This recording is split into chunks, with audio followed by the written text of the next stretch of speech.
नमस्कार। आज हम बात करेंगे नेल्सन मंडेला के जीवन के उस एक दिन की जिसने सचमुच दुनिया बदल दी। वो दिन था उनके राष्ट्रपति बनने का, उनका उद्घाटन समारोह। और हम ये सब जानेंगे उनकी अपनी आत्मकथा के जरिए कि उस दिन के उन पलों का असल में मतलब क्या था। जरा सोचिए, 10 मई 1994 का दिन। दुनिया भर के अखबारों में, टीवी पर बस एक ही हेडलाइन थी। 3 सदियों से चले आ रहे श्वेत शासन का अंत हो रहा था। इतिहास हमेशा हमेशा के लिए बदल रहा था। और ये जीत थी रंग भेद के खिलाफ। रंग भेद यानी अपार्थेड, एक ऐसी पॉलिटिकल सिस्टम जो लोगों को उनकी नस्ल, उनके रंग के आधार पर बांटती थी। कितनी क्रूर और अमानवीय व्यवस्था थी ये। और इसी को खत्म करने के लिए मंडेला ने अपनी जिंदगी के लगभग 30 साल जेल में गुजार दिए। तो कैसा था वो ऐतिहासिक दिन? 10 मई 1994 को माहौल कैसा था? चलिए सीधे उसी दिन में चलते हैं और देखते हैं उन घटनाओं को जिनसे एक नए देश का जन्म हो रहा था। सीन था प्रिटोरिया की शानदार यूनियन बिल्डिंग्स का। और ये कोई छोटा मोटा लोकल प्रोग्राम नहीं था। 140 से ज्यादा देशों के बड़े बड़े लीडर्स वहां मौजूद थे इस ऐतिहासिक पल को अपनी आंखों से देखने के लिए। ये एक तरह से पूरी दुनिया का साउथ अफ्रीका के लिए सपोर्ट था। अपनी स्पीच में मंडेला ने जो कहा वो शब्द आज भी गूंजते हैं। वो कह रहे थे कि एक बहुत लंबे और दर्दनाक अतीत के बाद अब एक ऐसे समाज का जन्म होना चाहिए जिस पर पूरी इंसानियत को गर्व हो। बात सिर्फ राजनीति की नहीं थी, ये इंसानियत की आत्मा की बात थी। और फिर उन्होंने ये वादा किया, सिर्फ अपने देश से नहीं बल्कि पूरी दुनिया से, कि अब इस खूबसूरत धरती पर कभी भी एक इंसान दूसरे पर जुल्म नहीं करेगा। ये एक युग के अंत का और एक नए दौर की शुरुआत का ऐलान था। लेकिन कहते हैं ना, हर सुबह के पीछे एक लंबी काली रात होती है। तो सवाल ये है कि इस ऐतिहासिक दिन तक पहुंचने के लिए साउथ अफ्रीका को किस दर्द भरे अतीत से गुजरना पड़ा था। चलिए जरा उस पर नजर डालते हैं। ये जो हम देख रहे हैं, ये एक पूरी सदी के संघर्ष की कहानी है। 20वीं सदी की शुरुआत में गोरे लोगों ने नस्ल भेद पर आधारित एक सिस्टम बनाया।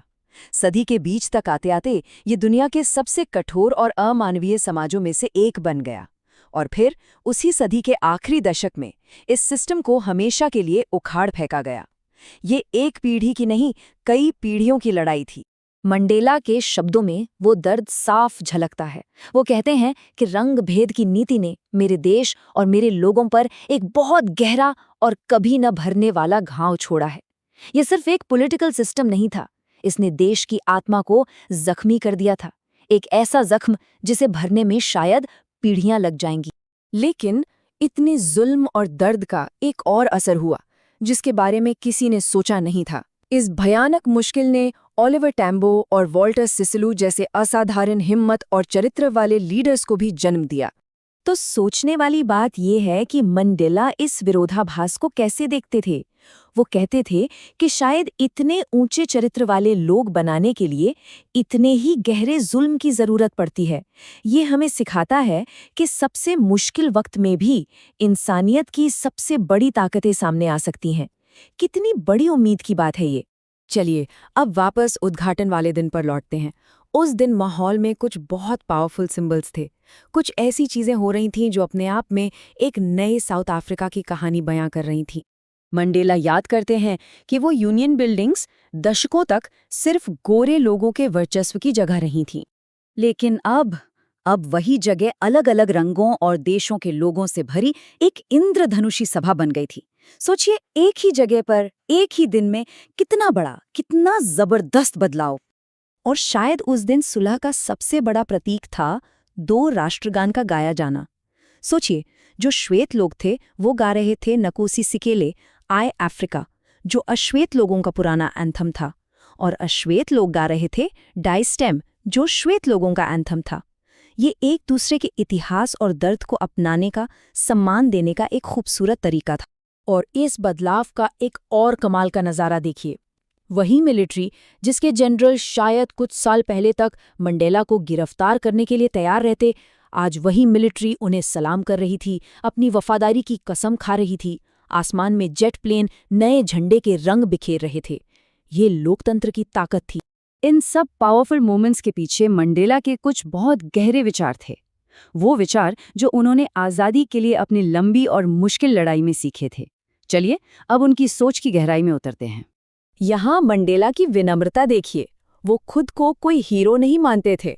वो कहते थे कि मैं तो उन सभी अफ्रीकी देशभक्तों का जोड़ हूँ जो मुझसे पहले इस रास्ते पर चले और जिन्होंने इस मकसद के लिए अपनी जानें तक कुर्बान कर दी। और ये है हिम्मत की उनकी परिभाषा, जो बहुत गहरी है। वो कहते हैं कि हिम्मत का मतलब ये नहीं कि डर न लगे। हिम्मत का मतलब है डर पर जीत हासिल करना। बहादुर वो नहीं जिसे डर महसूस नहीं होता, बल्कि बहादुर वो है जो उस डर को जीत लेता है। डर लगना तो नेचुरल है, असली बहादुरी तो उसका सामना करने में है। आज़ादी के बारे में मंडेला की समझ भी समय के साथ बदली। जब वो बच्चे थे तो उनके लिए आज़ादी का मतलब था खेतों में दौड़ना, नदी में तैरना। जब जवान हुए तो आज़ादी का मतलब हो गया अपनी कमाई करना, अपना परिवार बनाना।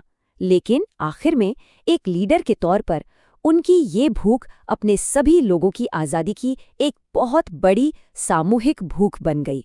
मंडेला मानते थे कि हर इंसान की दोहरी जिम्मेदारियां होती हैं, एक अपने परिवार के प्रति, अपने माता पिता, पत्नी, बच्चों के प्रति, और दूसरी अपने लोगों, अपने समाज और देश के प्रति।